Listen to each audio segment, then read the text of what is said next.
Baru-baru ini di dunia maya, khususnya media sosial Facebook, sekelompok orang yang sebagiannya adalah paranormal dan juga penggiat gereja setan mencoba mengirimkan santet atau guna-guna kepada Presiden terpilih Donald Trump. Mantra yang diucapkan ini bertujuan agar Trump bisa lengser dari kursi kepresidenan negeri Paman Sam. Meskipun sedikit tidak masuk akal, ternyata banyak yang menginginkan agar guna-guna itu berhasil sehingga Trump tidak menjabat lagi. Memang banyak cara usaha atau percobaan yang bisa dilakukan seseorang untuk menyingkirkan rival atau orang yang tidak disukainya. Seorang pemimpin politik atau pemimpin negara bisa saja dilengsarkan dari kekuasaannya dengan cara dikudeta, dikriminalisasi, atau yang lebih jahatnya adalah dengan menghilangkan nyawanya.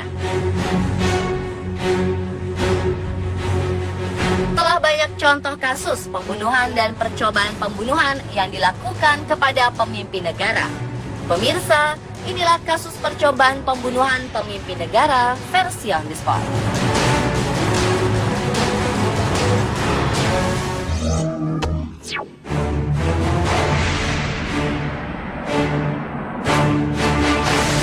Kasus percobaan pembunuhan pertama menimpa Fidel Castro. Beliau merupakan sosok yang sangat dihormati di Kuba. Pria kelahiran tahun 1926 ini dinilai sebagai tokoh revolusi yang berhasil mengubah Kuba dan menghilangkan pengaruh barat di negaranya.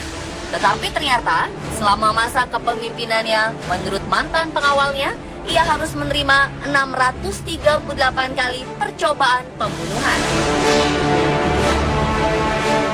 Berdasarkan pengakuan mantan diplomat Amerika Serikat di Havana, Wayne Smith, Dinas Intelijen Amerika Serikat CIA, dan para pelarian politik Kuba menghabiskan waktu hampir setengah abad berkomplot untuk membunuhnya.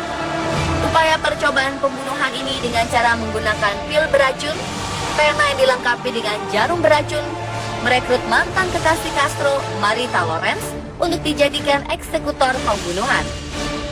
Menyimpan bahan peledak dalam jumlah besar di bawah podium tempat ia berpidato, penyemprotan aerosol yang mengandung jenis narkotika, dan masih banyak lagi cara lain.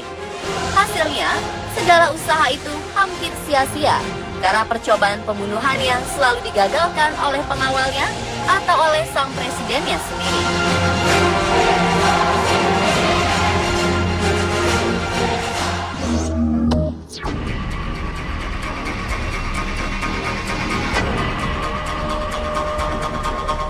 Vladimir Ilyich Ulyanov, atau lebih dikenal dengan nama Lenin, adalah seorang revolusioner komunis Rusia, pemimpin partai Bolshevik, dan juga pernah menjadi Perdana Menteri Uni Soviet. 30 Agustus 1918, percobaan pembunuhan kepada Lenin dilakukan oleh seorang politisi, Fanny Kaplan. Kasus yang dikenal dengan The Kaplan Incident ini disebabkan oleh dendam Kaplan terhadap Lenin karena menutup partainya. Lenin ditembak 3 kali dan menderita luka di bagian rahang dan pundaknya. Namun usaha pembunuhan itu gagal karena Lenin selamat dan malah semakin membuat dirinya terkenal. Ia memanfaatkan isu penembakan sebagai alat untuk semakin menguatkan akarnya di politik Uni Soviet.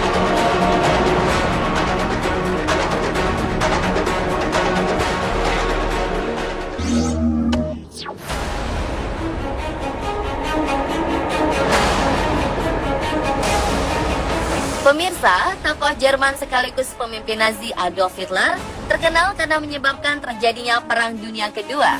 Melihat kiprahnya, tentu saja ia adalah target yang harus dihilangkan oleh pihak musuh. Dikabarkan, Hitler nyaris kehilangan nyawanya akibat 42 usaha pembunuhan terhadap dirinya. Ada satu usaha pembunuhan yang begitu terkenal, bahkan pernah diangkat sebagai kisah film yang diperankan oleh Tom Cruise. Operasi bernama Valkyrie ini dilakukan oleh pihak militer sendiri yang ingin Perang Dunia Kedua segera berakhir. Percobaan pembunuhan pada 20 Juli 1944 itu dilakukan dengan cara meletakkan sebuah tas berisi bahan peledak dan diposisikan sedemikian rupa agar berada di dekat Hitler ketika ia menghadiri pertemuan. Namun usaha itu gagal ketika posisi tas tersebut ternyata diletakkan di dekat Jenderal Heinz Brandt yang tewas akibat ledakan tersebut. Hitler sendiri selamat dengan hanya luka di bagian telinganya. Sedangkan para perencana usaha pembunuhan, yaitu Kolonel Stauffenberg beserta kawan, dieksekusi mati oleh tentara Nazi.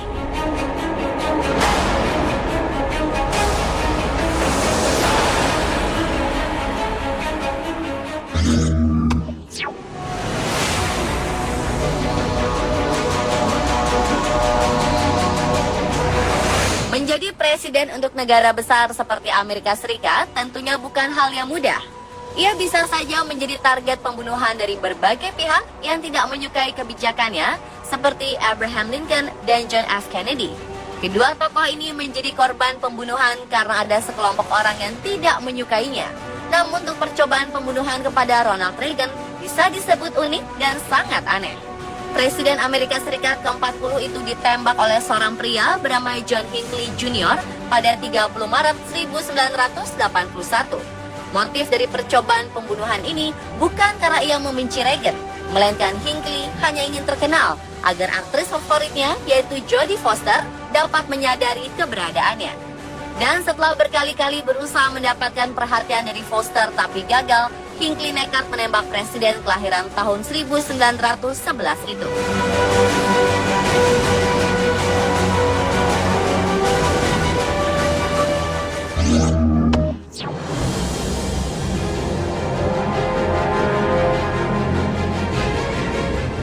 Belum lama ini, tepatnya Agustus 2016 silam, pria bersenjata berupaya membunuh Kanselir Jerman Angela Merkel saat berada di kota Praha, Republik Ceko. Si pembunuh menaiki mobil warna hitam dan mencoba bergabung dalam konvoi rombongan Merkel. Namun aksi percobaan pembunuhan ini berhasil digagalkan oleh pihak polisi Republik Ceko yang curiga dan mencegat mobil pria bersenjata itu. Pria yang tak disebutkan namanya itu langsung ditahan oleh pihak berwajib. Menurut laporan, ternyata Merkel sudah diintai sejak dalam perjalanan dari bandara menuju kota Praha.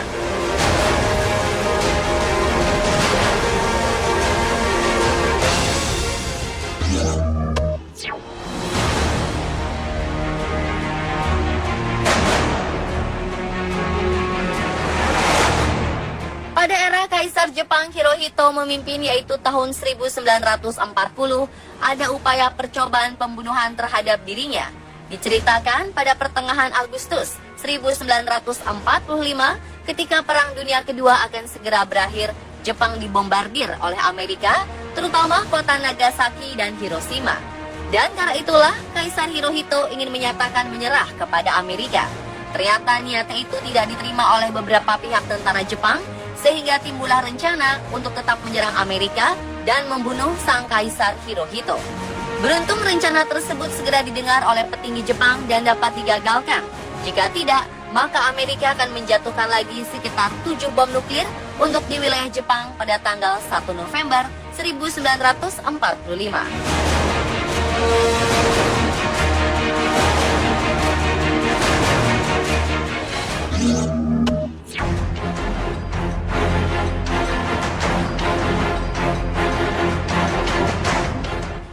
1588, Inggris adalah negara yang miskin, sedangkan negara yang menyandang gelar adik kuasa di dataran Eropa pada masa itu adalah Spanyol.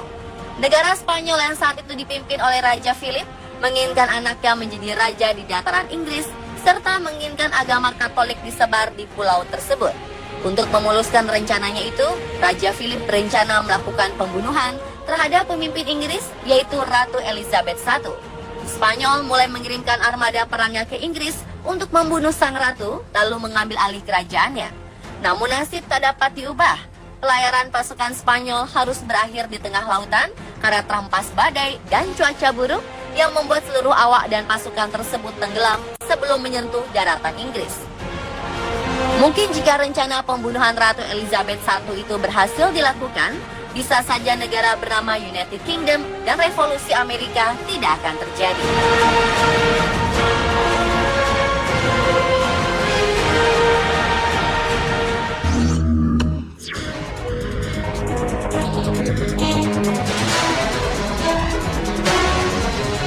November 2011, seorang pria bernama Oscar Ortega Hernandez tiba-tiba saja menembaki Gedung Putih dengan 7 buah peluru dari pistol semi-otomatisnya.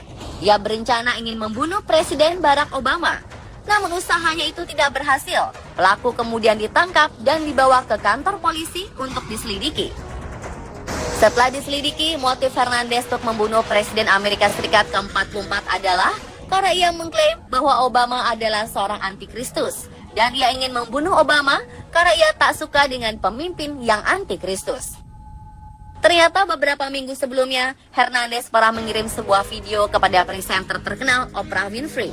Ia ingin diwawancarai oleh Oprah bahwa ia adalah Yesus modern yang telah dinantikan oleh semua orang.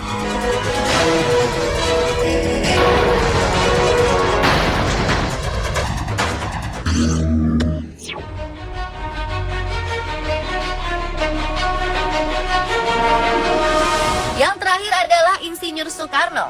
Karena idealisme dan kepemimpinannya, sang proklamator sering menjadi target pembunuhan. Soekarno memastikan ada berapa kali percobaan pembunuhan terhadap Presiden Soekarno. Sang putri Megawati Soekarno Putri pernah menyebut angka 23 kali. Sedangkan mantan pengawal pribadinya Sudarto dan Subroto hanya mampu mengingat 7 kali upaya percobaan pembunuhan. Berbagai cara yang dilakukan pihak musuh untuk membunuh Soekarno, mulai ditembak oleh pistol dari jarak dekat, ditembak peluru mortar, ditembaki pesawat MiG-17 yang dipiloti Daniel Maukar, dihujani granat dan bom dari pesawat tempur, hingga dikepung kelompok anggota DITII. Dan kesemua usahanya itu selalu kandas, Bung Karno tetap selamat. Menghadapi percobaan pembunuhan terhadap dirinya, ternyata pria kelahiran 6 Juni 1901 ini tidak menjadi takut dan gentar. Ia selalu mengatakan bahwa mati hidup adalah kehendak Tuhan. Dan itulah pemirsa, kasus percobaan pembunuhan pemimpin negara versi On The Spot.